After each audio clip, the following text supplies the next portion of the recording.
Is that Ben? Tourists watching the alligators were horrified to discover that an adult alligator appeared to be under attack by something and was actually bitten to death right before their eyes. Seeing the alligator's gruesome death, the woman wasn't afraid at all. Instead, she wanted to take a close-up photo, but just as she pulled out her phone, something suddenly emerged from the water. Damn it, man! What the hell is wrong with you? What was that?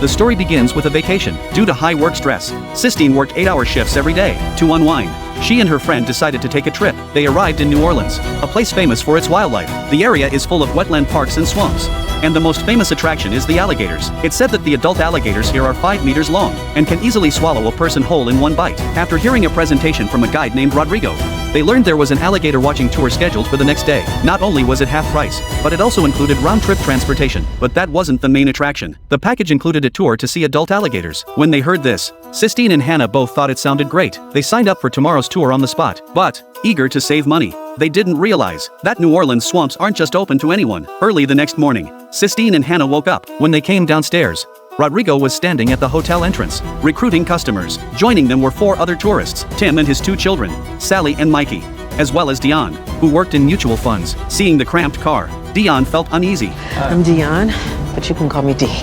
Nice heels. Work hard, ladies. Once he was sure everyone was on board, Rodrigo closed the trunk and started the car, heading toward the forest park. They chatted and laughed as they looked out the window, unaware that their desire for a bargain would lead to their doom. Rodrigo didn't drive into the forest park, but instead turned onto a small road on the edge of the park. When they reached a shallow stretch of water, Rodrigo parked the car there. They then boarded a small boat. Before setting off, Rodrigo explained some safety precautions. The area around the forest park had been cleared of adult alligators, so everyone needn't worry about being attacked by them. However, there were still some small alligators in the water, and under no circumstances should they put their arms in the water. Hearing Rodrigo's warnings, the group didn't pay much attention, thinking this was just an ordinary sightseeing trip. After passing through a narrow stretch of water, the small boat reached the outermost edge of the wetland park. Rodrigo opened his phone to check the location. According to the location data, there was a tracked adult crocodile in this area. Rodrigo took out the bait he had prepared in advance and tossed it into the water to lure the crocodile out.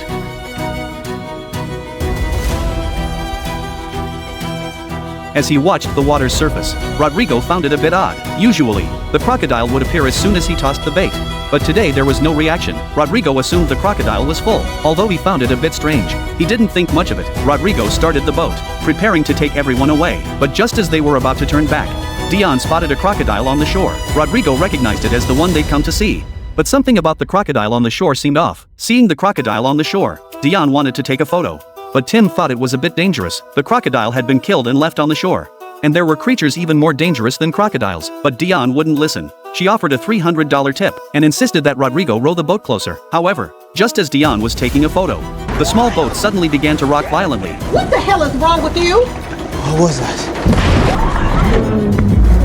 Fortunately, everyone was wearing life jackets, so even those who couldn't swim wouldn't drown. Sistine and Hannah surfaced and climbed back into the boat, and in the process, they pulled Tim's family up as well. Just then, Rodrigo also surfaced. Just as Sistine was about to tell him to swim over, Rodrigo suddenly began struggling. Seeing the blood, everyone froze in shock. Just as they were at a loss, Rodrigo broke free. Everyone thought it was a crocodile, but Rodrigo didn't think so. Just as he was about to voice his theory, the boat was suddenly pushed against something. By the time everyone came to their senses, the boat was already wedged against a tree. That's when Sistine spotted the first aid kit. She climbed up a branch and pulled the kit out of the water. After bandaging Rodrigo's wounds, the group began trying to call for help, but they were too far off the beaten path, and there was no cell service. They waited for several hours, but no boats passed by. Just as everyone was at a loss, Rodrigo woke up. Although he was a little panicked, Rodrigo remained relatively calm. He explained that this stretch of water was on the very outskirts of the park, and that boats rarely came through here. For now, they had no choice but to wait where they were. Mikey wanted to know what had attacked him, but even Rodrigo wasn't entirely sure. However, he could tell it wasn't a crocodile. The group, already frightened, grew even more anxious. Rodrigo told everyone not to panic. If they didn't return before dark, the boss would definitely call the police. But there were still 5 hours until sunset. Just as everyone was chatting, a massive swarm of bubbles suddenly burst to the surface. Tim guessed that the monster in the water was approaching. Everyone scrambled onto the tree branches to take cover, but the creature in the water was incredibly powerful. It actually rammed straight into the tree trunk. Unlucky Sally accidentally fell into the water. To rescue Sally, Sistine jumped in. She dragged her back to the tree branch, but just as they climbed up, the monster rammed into the tree again. Hannah, who hadn't held on tight enough, fell back into the water. Tim grabbed a paddle nearby to try to rescue her, but the distance was too great. The paddle simply couldn't reach her. He had no choice but to risk jumping into the water. But as soon as Tim entered the water, an accident happened. Watching Tim disappear, everyone froze in shock. Hannah swam toward Dion's tree branch, trying to climb up, but just as she was about to make it, something in the water suddenly shot out. The sudden scene left everyone frozen in place. They looked at one another, unsure of what to do, and it was precisely this unexpected turn of events that allowed everyone to see exactly what was in the water. It turned out to be a hippopotamus of absurdly massive proportions.